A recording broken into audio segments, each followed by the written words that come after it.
Bueno,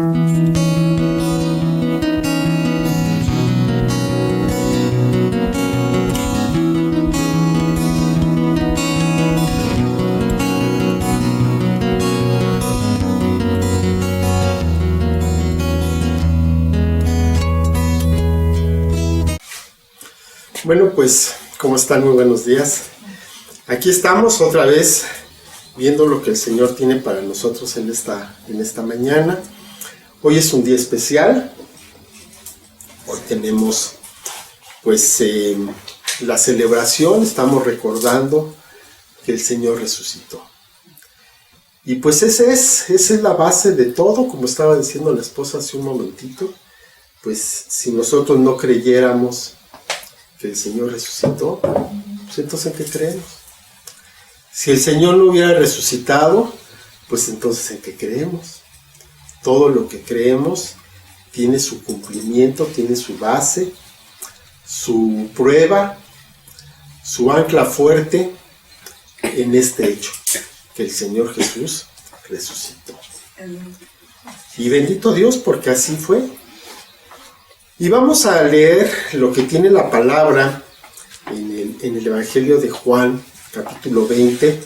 Vamos a ir leyendo del 1 hasta el 18, porque Juan es el que mejor explica cómo estuvo todo este asunto. Básicamente, pues porque él estuvo ahí, ¿no? Él estuvo ahí presente. Entonces dice Juan 20, del 1 al 18. El primer día de la semana, María Magdalena fue de mañana, siendo aún oscuro, al sepulcro, y vio quitada la piedra del sepulcro. Entonces corrió y fue a Simón Pedro y al otro discípulo, aquel al que amaba Jesús, y les dijo: se han llevado del sepulcro al Señor, y no sabemos dónde le han puesto. Y salieron Pedro y el otro discípulo y fueron al sepulcro. Corrían los dos juntos, pero el otro discípulo corrió más aprisa que Pedro y llegó primero al sepulcro. Y bajándose a mirar, vio los lienzos puestos ahí, pero no entró. Luego llegó Simón Pedro tras él y entró en el sepulcro y vio los lienzos puestos allí, y el sudario que había estado sobre la cabeza de Jesús, no puesto con los lienzos, sino enrollado en un lugar aparte. Entonces entró también el otro discípulo, que había venido primero al sepulcro, y vio y creyó. Bueno, vamos a hablar aquí un poquito de todo este asunto. Primero vemos que María Magdalena fue, todavía estando oscuro, de madrugada, el primer día de la semana. El primer día de la semana, pues no el lunes como lo tenemos nosotros, es el domingo, ¿no? Entonces fue en domingo, sabemos que fue en domingo, todavía estaba oscuro y fue al sepulcro. ¿A qué fue María Magdalena al sepulcro? Si recordamos, él fue, el Señor Jesús, cuando murió, lo bajan de la cruz, lo llevan a un sepulcro que estaba ahí cerca, y no les dio tiempo de prepararlo. Nada más lo envolvieron como pudieron, y lo metieron al sepulcro porque ya se acercaba el sábado, el viernes, bueno, el sábado pues, y entonces ese día no podían hacer nada. Entonces por eso se dieron prisa en meterlo ahí a la tumba.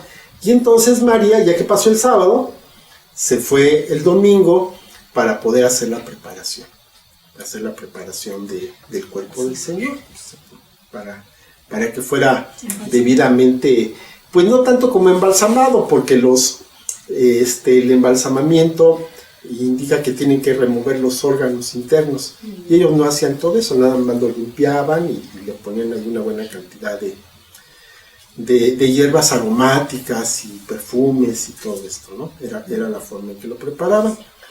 Entonces llega al sepulcro, vio que la piedra está quitada, pero no se asoma, o bueno, no sabemos, no lo dice, a lo mejor sí, porque dice que no estaba el cuerpo, ¿no? Y corre, no sabe qué hacer, y corre de regreso para avisarle a Pedro y al otro discípulo. El otro discípulo, pues es Juan, nada más que no decía su nombre, ¿no? Como él escribió, entonces él no lo decía. Pero dice aquel al que amaba a Jesús, entonces pues está diciendo, pues ese era yo, ¿no? Entonces corren los dos y salen juntos, pero llega primero Juan, ¿no? ¿Por qué llegó primero Juan? Sí, era más joven. Pues porque era más joven. Hay otro chiste que ahorita no voy a decir. Pero bueno, llegó primero entonces Juan, vio que estaba el sepulcro abierto, pero no entró, se quedó afuera. ¿No? Como que no sé qué sintió, se quedó afuera. Pero después llegó Simón y él sí entró. Y aquí da la descripción exacta. Dice, vio los lienzos puestos ahí y el sudario que había estado sobre la cabeza de Jesús, no puesto con los lienzos, sino enrollado en un lugar aparte. Y entonces, esta es una parte muy, muy interesante. Dice, entonces entró también el otro discípulo, Juan, que había venido primero al sepulcro, y vio y creyó. ¿Qué vio? ¿Qué creyó? No, eso ya lo había visto. Pero aquí dice que creyó hasta después de que vio. ¿Qué fue lo que vio? ¿Qué fue lo que vería? Esto mismo que dice aquí, que estaban los lienzos y estaba el sudario donde habían puesto su cabeza, ¿verdad? En un lugar aparte. Pero aquí, si le ponemos un poquito de imaginación al asunto, podemos pensar en esto. El cuerpo del Señor Jesús fue así puesto rápido con algunas especias, y fue puesto en el sepulcro, lo enrollaron rápido, lo envolvieron rápido, y luego con un paño aparte se lo pusieron sobre la cabeza. Cuando entra Juan y ve, ¿qué es lo que ve? Pues ve que estaban ahí los lienzos, pero los lienzos no estaban enrollados, sino que estaban todavía con la forma del Señor, del cuerpo. Pero ya no estaba el cuerpo. O sea que ni siquiera fue necesario que el Señor Jesús tomara los lienzos y los hiciera a un lado, sino que Él traspasó los lienzos, su cuerpo glorificado. Entonces vio eso Juan y dijo, no, pues esto está tremendo, porque ni siquiera que había la posibilidad de que alguien lo hubiera sacado, ¿no? ¿Cómo lo sacas si dejas ahí el lienzo? No había forma. Entonces lo único que podría haber pasado es que el Señor hubiera resucitado. El cuerpo ya no estaba. Y entonces creyó. Es un detalle muy interesante y muy importante porque nos da un poquito de luz sobre lo que vamos a estar viendo en este tiempecito. Y sigo leyendo a partir del verso 9. Porque aún no habían entendido la Escritura que era necesario que Él resucitase de los muertos. Y volvieron los discípulos a los suyos. Pero María estaba afuera, llorando junto al sepulcro, y mientras lloraba, se inclinó para mirar dentro del sepulcro. Y vio a 2 ángeles con vestiduras blancas que estaban sentados, el uno a la cabecera y el otro a los pies, donde el cuerpo de Jesús había sido puesto. Y le dijeron, mujer, ¿por qué lloras? Les dijo, porque se han llevado a mi Señor, y no sé dónde le han puesto. Cuando había dicho esto, se volvió y vio a Jesús que estaba ahí, mas no sabía que era Jesús. Y Jesús le dijo, mujer, ¿por qué lloras? ¿A quién buscas? Y ella, pensando que era el hortelano, le dijo, Señor, si tú te lo has llevado, dime dónde lo has puesto, y yo lo llevaré. Jesús le dijo, María. Volviéndose ella, le dijo, Raboni, que quiere decir maestro.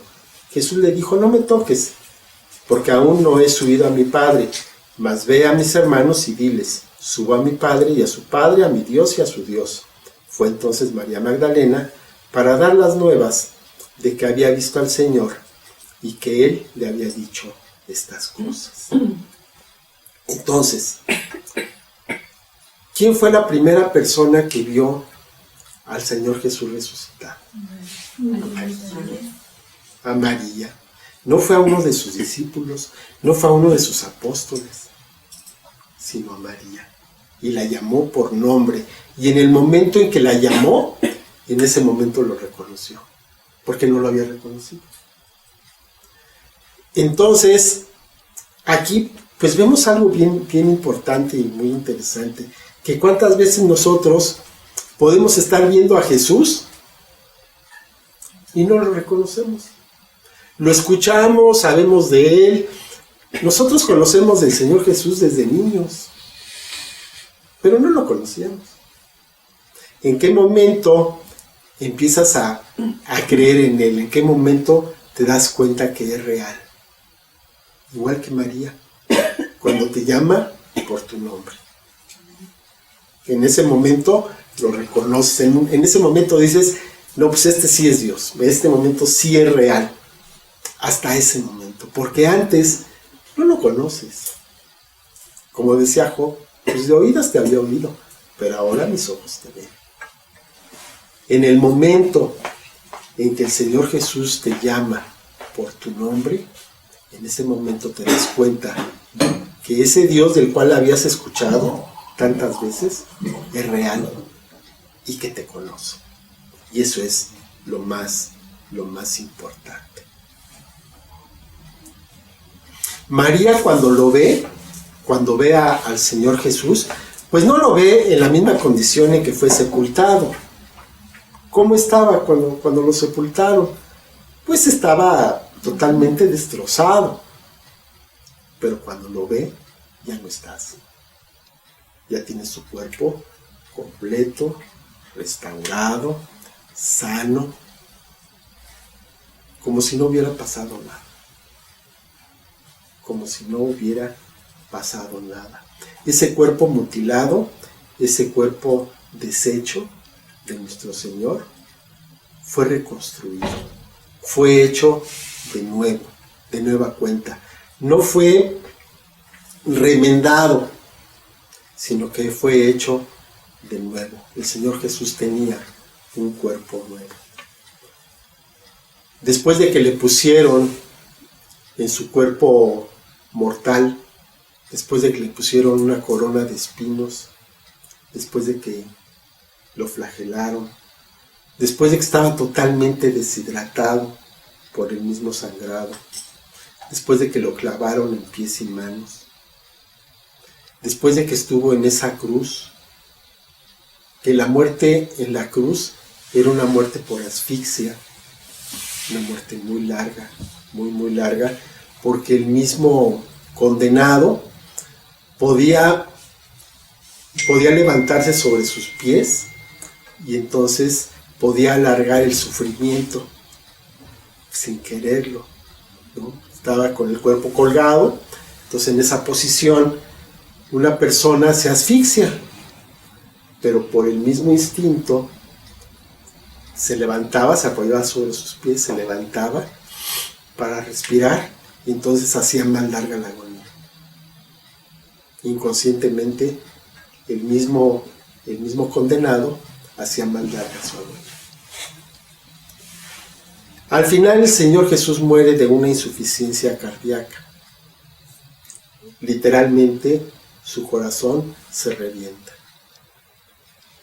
Y la prueba de esto, pues es de que cuando ya está muerto, recordamos que uno de los soldados, para comprobar que estaba muerto, tomó una lanza y la clavó en su corazón y salió de ahí agua y sangre. ¿Qué quería decir eso? Que todavía tenía ahí un poquito de sangre que se coaguló, se separó la sangre del suero. Entonces, pues cuando es atravesado sale agua y sale sangre. Que bueno, el agua realmente era suero, pero bueno, ahí está. ¿Quién hizo esta obra en el cuerpo de nuestro Señor? El Espíritu Santo. Él se encargó de darle un cuerpo nuevo a nuestro Señor Jesucristo.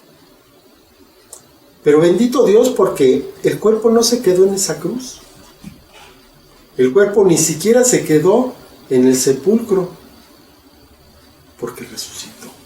Nuestro Señor Jesucristo resucitó.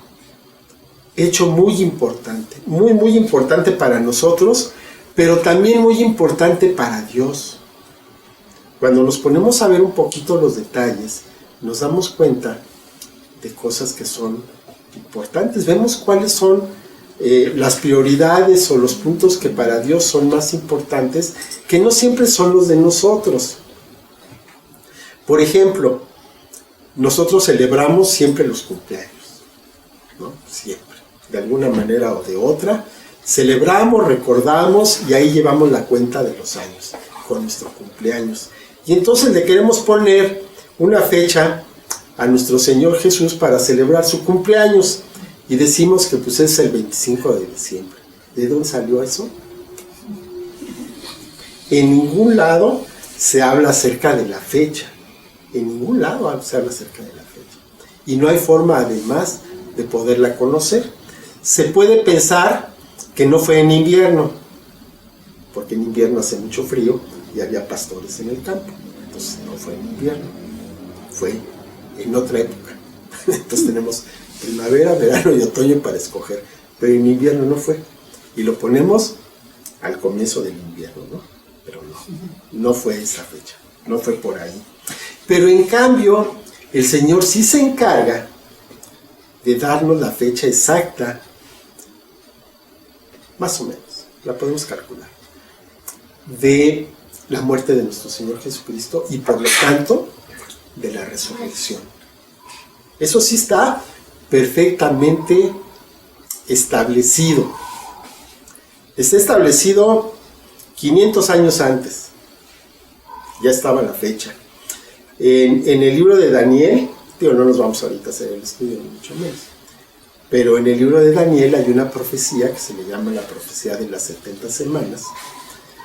Y entonces ahí habla de un periodo de 69 semanas, que no son semanas literales, no son semanas de días, son semanas de años, ¿no? Entonces, si hacemos la cuenta, a partir de la fecha de que se emite el decreto para que regrese el pueblo de Israel a su tierra, y hacemos la cuenta de los días, ya ni siquiera de los años, de los días, llegamos a un día exacto, que es el día en que el Señor Jesús entra a Jerusalén como rey.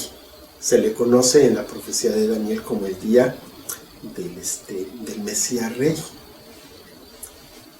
Y eso nos da una fecha, nos da el 6 de abril del año 32.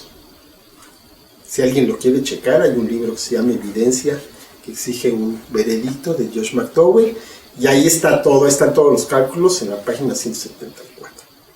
Ay, para que lo busquen. Con una calculadora, porque sí hay que estar haciendo ahí algunas cuentitas. Entonces, si el 6 de abril fue lo que llamamos el Domingo de Ramos, entonces el Señor Jesús muere el 11 de abril, y además del año 32, y además se da la hora, a las 3 de la tarde, a las 3 de la hora, que es la novena hora del día, ¿no? Eran las vigilias del día y la noche, ¿no? Entonces del día, la novena hora empezaba a las 6 de la mañana, entonces eso, más 9 horas te da las 3 de la tarde, que era la hora que se hacía el sacrificio del cordero, precisamente. Y esto nos da viernes. Pasa el sábado, el 12, y entonces el Señor resucita el 13 de abril del año 32, que fue domingo, el primer día de la semana. Y esta fecha está precisa. No hay aproximación ni hay que especularle. Te da exactamente la fecha. Entonces, Dios se encarga de dejar la fecha de la resurrección de nuestro Señor, pero no del nacimiento. Entonces, para Dios, ¿qué es más importante? ¿El nacimiento o la resurrección? La resurrección, evidentemente. Sin vernos aquí como que no queriendo malinterpretar las palabras, pero realmente el nacimiento del Señor Jesús pues no fue importante. Digo, tenía que nacer, porque si no, ¿cómo iba a ser la obra? Pero realmente el nacimiento no era una fecha importante, pero sí lo era el día que murió y el día que resucitó. Esas fechas sí eran importantes. Realmente celebramos la Navidad, pero no es tan importante. Cuando deberíamos estar celebrando es el día de hoy, el día de la resurrección, porque eso sí es trascendente. Ahora bien, ¿qué es lo que estamos celebrando? Bueno, pues muchas cosas. La primera de ellas, pues que la tumba está vacía. Por ahí vimos una tarde que no teníamos nada que hacer, vimos un documental de National Geographic de que no sé qué, que la tumba vacía tiene ahí un santuario que le pusieron encima y entonces pues ya estaba en muy malas condiciones, entonces pues ahí financiaron una obra para reconstruir el lugar porque tenía ahí peligro de que se viniera abajo. Y entonces ahí están como con un ambiente de duda y de expectación porque iban a entrar a la tumba. Y después ahí de no sé cuánto tiempo que están poniéndote en suspenso, abren la tumba y ¿qué había dentro? Pues nada, estaba así. Obvio. No vendieran la tumba. Obvio que estaba vacía, ¿no? Entonces sí me dio mucha risa de que esa fue la conclusión y se sorprendieron, ¿no? Pues ¿qué se sorprenden? Pues no iban a encontrar nada, está vacía. Ahí no iban a encontrar absolutamente nada. Y precisamente por este hecho de que la tumba estaba vacía, pues nuestra fe es firme. Nosotros podemos tener una convicción total y absoluta. Nosotros no creemos en ideologías, no creemos en filosofías, creemos en hechos. Nuestra fe está basada en hechos comprobables. Y nuestra fe es tan firme como la que tuvieron los apóstoles, como la que tuvieron los discípulos. Los apóstoles y los discípulos, muchos de ellos, bueno, todos los apóstoles y muchos de los discípulos, murieron martirizados. Eso lo sabemos. ¿Qué es lo que creían? ¿O por qué los martirizaron? ¿Qué era lo que ellos decían o en lo que creían que les era tan ofensivo a las personas de su tiempo? Pues entre otras cosas, que ellos creían en Jesús, que había hecho milagros, lo cual no tenía nada de particular, pero sobre todo que había sido crucificado y que había resucitado. Ahí sí, ahí no podía ser. Nadie podía soportar esa situación. Y entonces les dieron ese tipo de muerte, pues para que se arrepintieran de lo que estaban diciendo. Pero ninguno de ellos se arrepintió. ¿Por qué? Pues porque no es de que estuvieran convencidos de que alguien se los hubiera dicho o que alguien les hubiera aconsejado. ¿Quién es capaz de llegar a la muerte por una mentira? Pues nadie. Si ellos llegaron a ese punto es porque estaban totalmente convencidos de que el Señor había resucitado, porque ellos lo vieron. No puedes negar lo que tú has vivido. Entonces ellos lo vieron, ellos lo tocaron, ellos estuvieron con Él todavía unos días. Entonces, no importa la adversidad que tuvieran en ese momento, no iban a negar lo que ellos habían vivido. Era parte de su vida, era igual que para nosotros, era el fundamento de todo lo que estaban haciendo en ese momento. Igual que para nosotros. ¿Qué es lo que celebramos entonces? Que la tumba está vacía. También celebramos o festejamos o recordamos que nuestra esperanza, o sea, lo que nosotros esperamos del futuro, no va a ser avergonzada. Podemos nosotros tener la firme convicción de lo que creemos, porque esperamos tener lo que la palabra dice que vamos a tener. ¿Qué vamos a tener? Entre otras cosas, pues vamos a tener un cuerpo glorificado, como el que tuvo el Señor, que pudo atravesar los lienzos, pero también podría entrar en habitaciones que estaban cerradas, porque tenía un cuerpo diferente al cuerpo que tenemos ahora. Yo no me puedo imaginar cómo puede ser, pero es un cuerpo distinto, un cuerpo glorificado, que es el mismo que vamos a tener nosotros. ¿Nos vamos a seguir reconociendo unos a otros? Probablemente sí, no lo sé. Pero el punto es de que las cosas van a ser distintas. Ya no nos va a doler nada. No vamos a tener ninguna enfermedad. Si no te gusta cómo eres, si ya te das cuenta que pues ya los años han pasado, ya no es lo mismo, pues vas a resucitar con tu cuerpo en el mejor momento de tu vida. Totalmente sano y bien parecido. Para que no haya susto. Con esto que estamos viendo acerca del Señor Jesús, este mismo autor, Josh McDowell, hace un ejercicio mental bastante simple. Dice, bueno, ok, tú lees los evangelios, ves quién es Jesús, ves qué fue lo que dijo, y entonces, pues hay dos preguntas que hacer, ¿no? O bueno, una pregunta primero. Y es, ¿lo que dijo el Señor Jesús era verdad o era mentira? Esa es la pregunta. Entonces, pues nada más hay dos respuestas, ¿no? Pues era verdad o era mentira. Si era mentira, entonces tenemos ahí otra pregunta.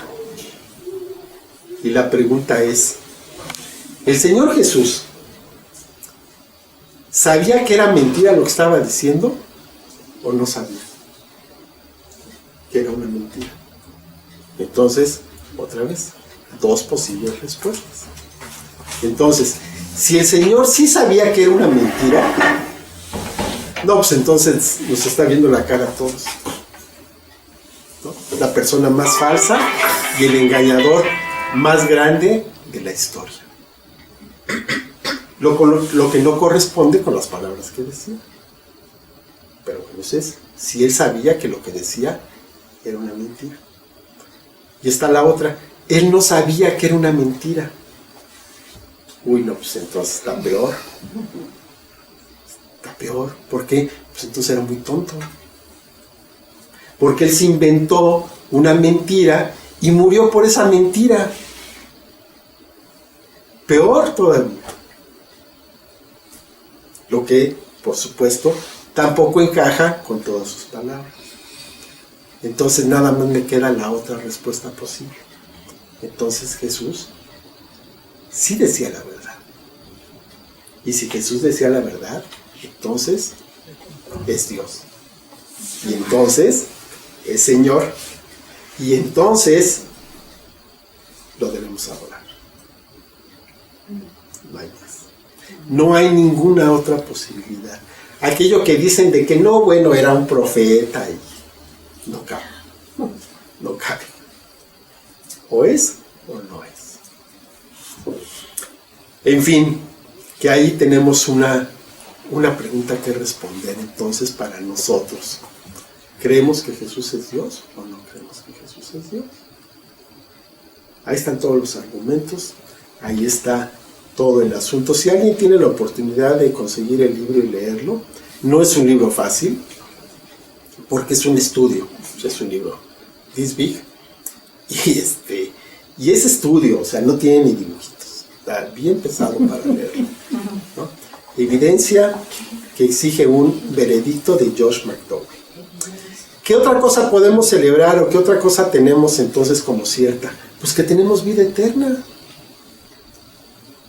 Porque el Señor habló de vida eterna. Es más, el Señor dijo, y esta es la vida eterna, que te conozcan a ti, al único Dios verdadero, y a tu Hijo a quien tú has enviado. Entonces la vida eterna no la tenemos cuando morimos. La vida eterna la tenemos en el momento que creemos.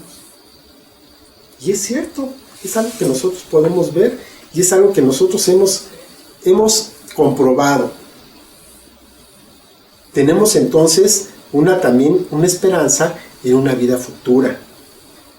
Celebramos, muy importante, que la muerte fue vencida.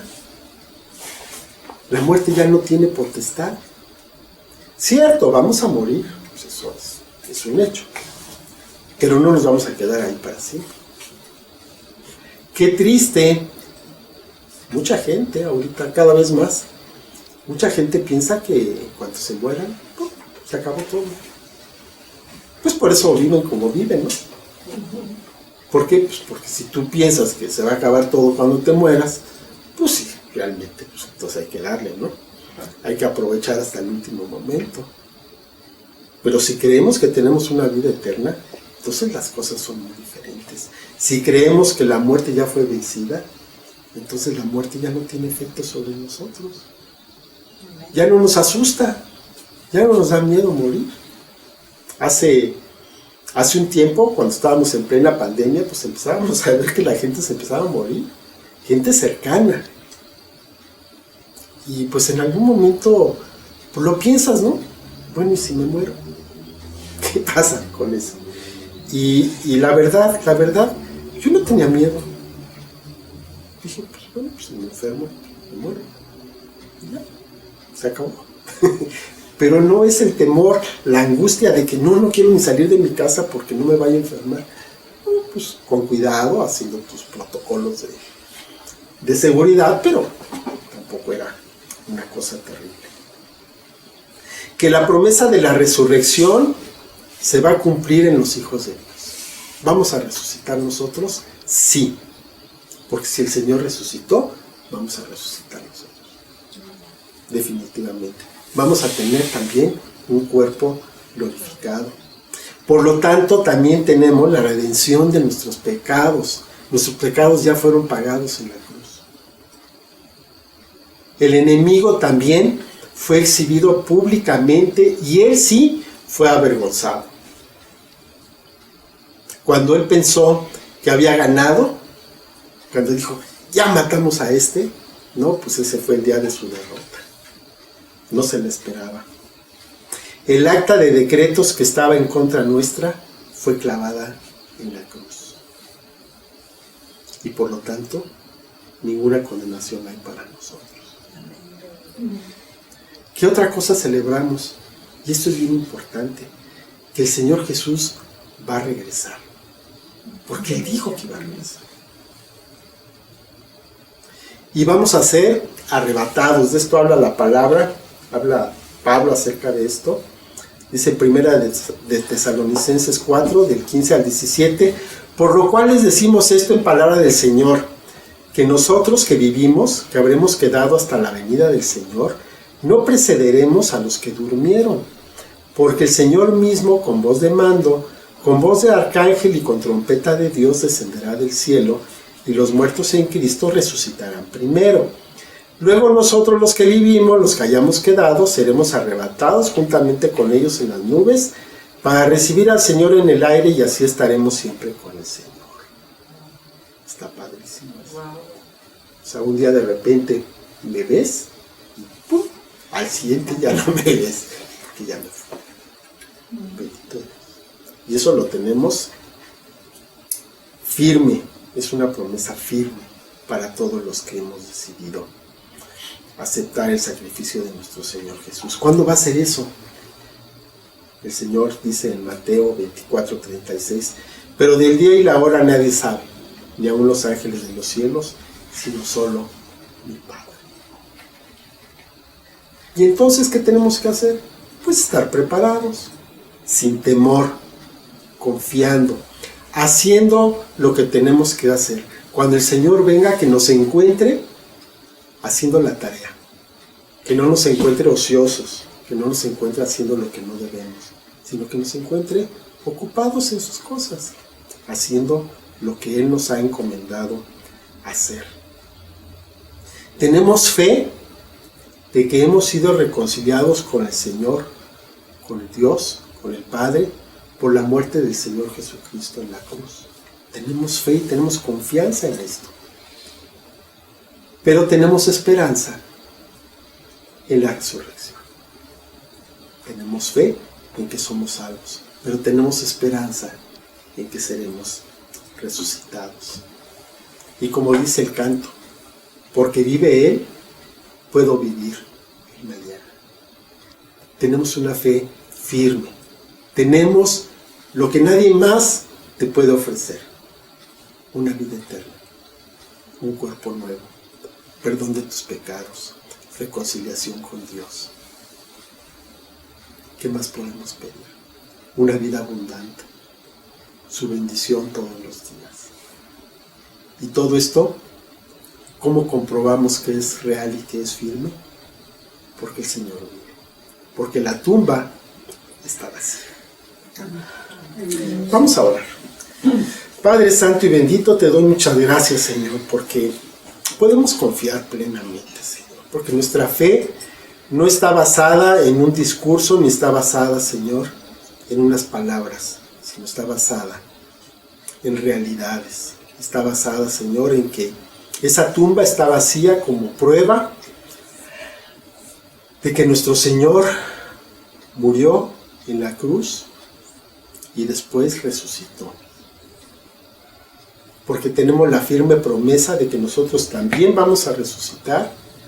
Tenemos la seguridad de que nuestra redención se ha alcanzado, pagándose el precio de nuestros pecados, de nuestras transgresiones, por la sangre derramada en la cruz. Tenemos fe, tenemos confianza en que tú, Señor, estás obrando en nuestras vidas todavía el día de hoy.